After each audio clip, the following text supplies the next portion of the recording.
台南太阳光电案因为大选个别提来消费，特别气电共生等再生能源的发展已经被误导抹黑，并很有政治的概念。对此，议员朱正轩在总日巡就要求市长出面澄清，千万唔通因为不法个案影响整个产业发展。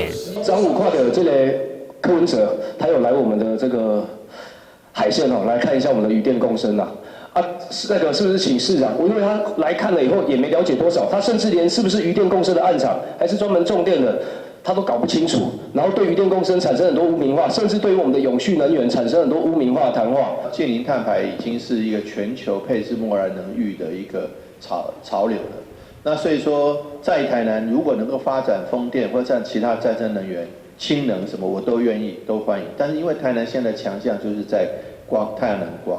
所以发展光电这几年来是蛮多的，但是我只想讲一个，任何的行业、任何的这个产业都有可能有比较坏的人在那，譬如说垃圾清运也有比较糟糕的，做沥青也有比较糟糕的。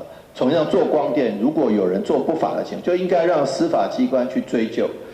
但是要选总统的人，好，尤其做一个公众人物。